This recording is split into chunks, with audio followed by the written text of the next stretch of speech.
Touring talkies ரசிகர்களுக்கு வணக்கம். வாங்க லென்ஸ் நிகழ்ச்சிக்கு போகலாம்.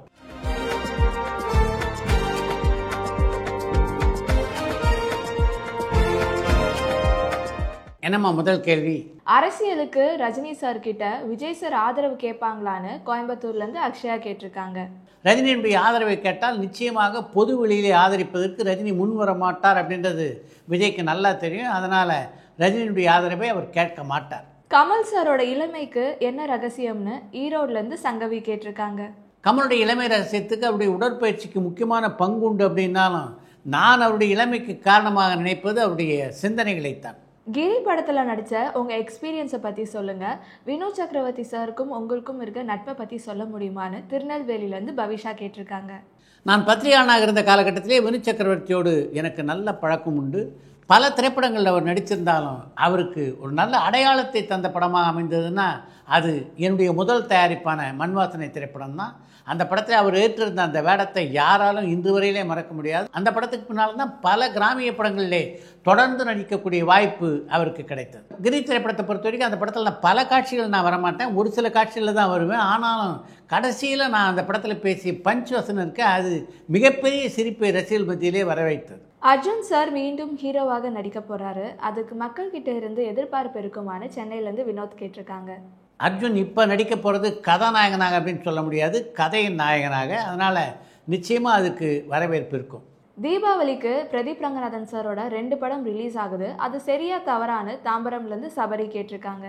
பிரதீப் ரங்கநாதனுடைய படங்களுக்கு ரசிகர்கள் மத்தியிலே மிகப்பெரிய வரவேற்பு இருக்குது, அதில் எந்த சந்தேகமும் இல்லை. அப்படி இருக்கின்ற இந்த சூழ்நிலையிலும் 2 படங்களில் தீபாவளி என்று அவர் வெளியிடுவது அவ்வளவு சிறப்பானதாக எனக்கு தெரியல. கண்ணதாசன் சாரை நேரில் மீட் பண்ணி நீங்கள் பேசியிருக்கீங்களான்னு காஞ்சிபுரம்லேருந்து சங்கர் கேட்டிருக்காங்க. கவிஞர் கண்ணதாசனை பல முறை சந்தித்து பேசக்கூடிய வாய்ப்பு எனக்கு கிடைத்திருக்கிறது. நான் அப்போது நடத்தி கொண்டிருந்த திரைக்கதை பத்திரிகையில் வாசகருடைய கேள்விகளுக்கு பதில் தருவதற்கு கவிஞர் கண்ணதாசன் சம்மதித்திருந்தார். வாசகருடைய கேள்வியெல்லாம் எடுத்துகிட்டு போய் அவர்கிட்ட பதிலை பெற்றது கூட நான் தான். அது ஒரு மறக்க முடியாத அனுபவம். நீங்கள் ரஜினி சாரோட ரசிகரா இல்லை கமல் சாரோட ரசிகரான்னு வாலாஜாபேட்ல இருந்து கனி கேட்டிருக்காங்க.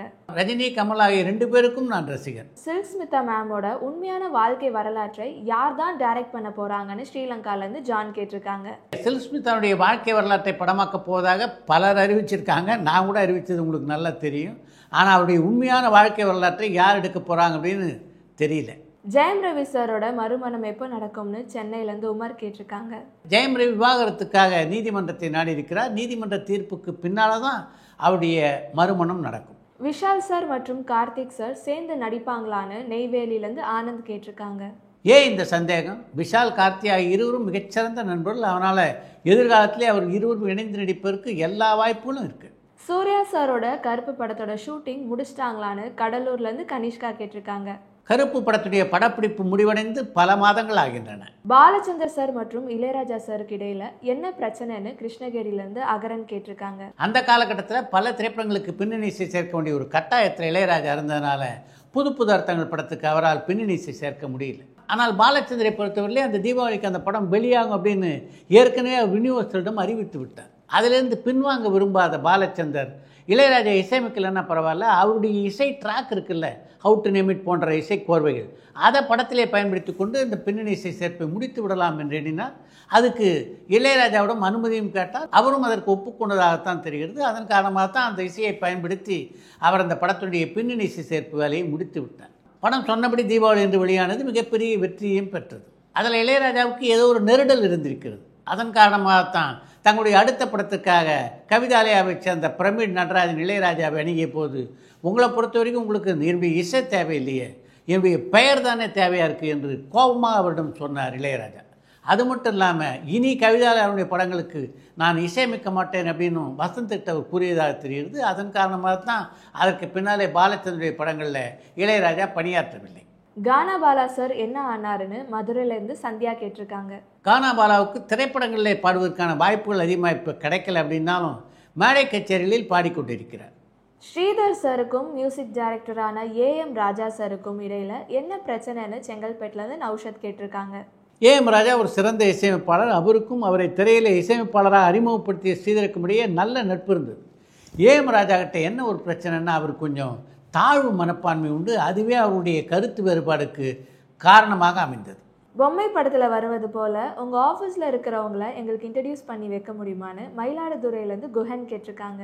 டூரிங் டாக்கீஸ் 10 லட்சம் சந்தாதாரர்கள் எட்டிய போது அதற்காக ஒரு மிகப்பெரிய கொண்டாட்டத்தை டூரிங் டாக்கீஸ் சார்பில் நடத்தினோம். அதில் டூரிங் டாக்கீஸில் பணியாற்றி எல்லோரும் கலந்து கொண்டார்கள். அவர்களோடு நான் பேசிய வீடியோக்கள்லாம் இருக்குது. அதற்கான லிங்க்கு கீழே தரப்பட்டிருக்கு. அதை மீண்டும் ஒரு முறை நீங்கள் பார்க்கலாம். ரஜினி சார் அவரோட வாழ்க்கையில் சந்தித்த மிகப்பெரிய தோல்வி எதுன்னு லண்டன்லேருந்து உமா கேட்டிருக்காங்க. ரஜினிகாந்துடைய வாழ்க்கையிலே மிகப்பெரிய தோல்வின்னா அரசியலிலே அடியெடுத்து வைக்க வேண்டும் என்று அவர் நினைத்து முடியாமல் போனது தான் சொல்லணும். ஆனால் அது கூட பார்த்திங்கன்னா அவருக்கு அனுகூலமாக அமைந்த தோல்வி அப்படின்னு தான் நான் சொல்வேன். 2024 ரிலீஸ் ஆன படத்தில் தேசிய விருது வாங்க தகுதியான படங்கள் பற்றி சொல்லுங்கன்னு திருச்சியிலேருந்து ராம் கேட்டிருக்காங்க. 2024ஆம் ஆண்டிலே தேசிய விருது வாங்கத்தக்க பல படங்கள் தமிழில் வெளியாக இருக்குது. உதாரணத்துக்கு சொல்லணும்னா அமரன், மெய்யழகன், வாழை, குரங்குப்படல் போன்ற பல படங்களை சொல்லலாம். லிங்குசாமி சார் என்ன பண்ணுறாங்கன்னு மடிப்பாக்கம்லேருந்து அபிஷேக் கேட்டிருக்காங்க. இயக்குனர் லிங்குசாமி அடுத்து ஒரு தெலுங்கு படத்தை இயக்கியிருக்கிறார். அதுக்கான முயற்சிகளில் தான் இப்போ அவர் முழு மூச்சாக ஈடுபட்டிருக்கிறார். சினிமாவில் ஜாதி மதம் பார்த்து பழகிற பழக்கம் இருக்கான்னு தர்மபுரியிலேருந்து சாம் கேட்டிருக்காங்க. சினிமாவில் ஜாதி மதம் பார்த்து பழகுகின்ற பழக்கம் இப்போ இருப்பதாக எனக்கு தெரியல.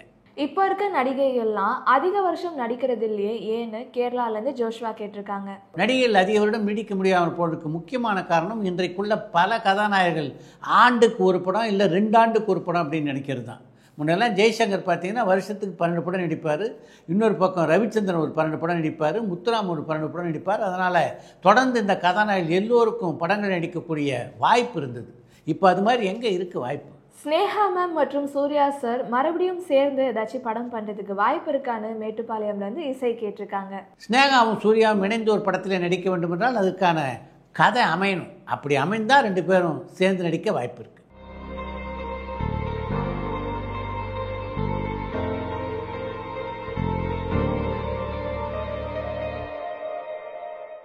இளையராஜா சாருக்கு இசை ஞானின்னு பட்டம் கொடுத்தது யாருன்னு தஞ்சாவூர்லேருந்து இளமாறன் கேட்டிருக்காங்க. இளையராஜாவுக்கு இசைஞானி என்ற பட்டத்தை வழங்கியது கலைஞர் மு. கருணாநிதி. காரைக்குடியில் நடைபெற்ற ஒரு விழாவில் தான் அந்த பட்டத்தை இளையராஜாவுக்கு வழங்கினார் கலைஞர். அடுத்து இன்று ஒரு தகவல். கொடுமுடி கோகுலம் என்று அழைக்கப்பட்ட கேபி சுந்தராம்பாள் அம்மையார் மீது நடிகர் ஜெமினி கணேசனுக்கு மிகப்பெரிய மரியாதை உண்டு. அவங்களோட மிகவும் நெருக்கமாக பழகக்கூடிய வாய்ப்பு எனக்கு கிடைத்தது. என்ன ஒரு பிள்ளை மாதிரி தான் அந்த அம்மா நடத்தினாங்க. ஒரு திருமண விழாவிலே நாங்கள் இருவரும் கலந்து கொண்டோம். கேபி சுந்தராம்பாள் அம்மையார் அந்த திருமண விழாவிலே அடியெடுத்து வைத்த உடனே அங்கே பாடல்கள்லாம் ஒளிபரப்பி கொண்டிருந்த ஒருத்தர் கேபி சுந்தராம்பாள் பாடி ஒரு பாட்டை எடுத்து மைக்கில் போட்டார்.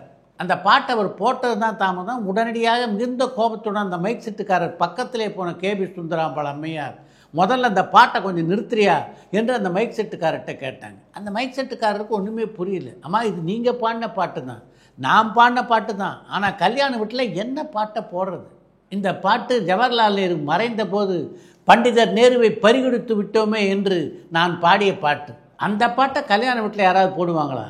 முதல்ல அந்த பாட்டை நிறுத்திட்டு மங்களகரமாக ஒரு பாட்டை போடுப்பா அப்படின்னு மைக் செட்டுக்கார்ட்ட சொல்லிட்டு போனாங்க கேபி சுந்தராம்பாள். தான் பாடிய பாட்டைத்தானே அந்த மைக் செட்டுக்காரர் போட்டிருக்காரு அப்படின்னு அவள் வெளியிலே அதை கடந்து போவதற்கு கேபி சுந்தராம்பாள் அம்மையாரால் முடியல.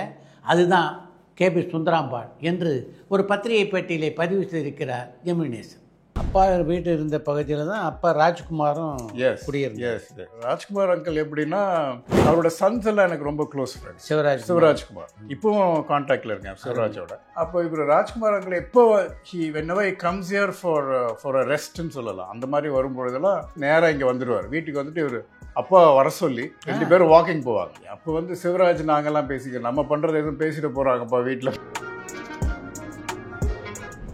அப்பா இருந்தபோதே வின்சென்ட்டுக்கு நடிக்கணும்னு ஆசை இருந்ததா? 10th முடிச்ச டைம்னு நினைக்கிறேன். அவர்கிட்ட போய் நான் ஒரு தடவை கேட்டேன், நடிக்கணும்னு ஆசை இருக்குன்னு. கொஞ்ச நேரம் ஒன்றுமே சொல்லலை அவர். ஏஐ திரைப்படத்தில் நீங்கள் அறிமுகமாவதற்கு முக்கியமான காரணம் சரத்குமார் இல்லையா? அப்போ பெசன்ட் நகரில் இருந்தார் சரத் அண்ணன். ஆமாம். அந்த மாதிரி இன்ட்ரெஸ்ட் இருக்குன்னா, ஸோ இஸ் இட் பாசிபிள் உங்களுடைய ப்ராஜெக்ட்ஸில் ஏதாவது பண்ணுற மாதிரி. அப்புறம் என்ன பண்ணார், சரி நான் சொல்கிறேன் அப்படின்னு. ஆடிஷன் எக்ஸ்பீரியன்ஸ் வந்து ஆக்சுவலாக நான் அவ்வளோ கான்ஃபிடென்ட்டாகவே இல்லை. ஏன்னா அதுக்கு முன்னாடி நான் வந்து கௌதம் மேனன் சார் படம் காக்கா டைமில். பரபரப்பான சினிமா செய்திகள், நட்சத்திரங்களின் பேட்டிகள், சினிமா வரலாறு ஆகியவற்றை பார்க்கவும் படிக்கவும் உங்களுக்கான இணையதளம் touringtalkies.co.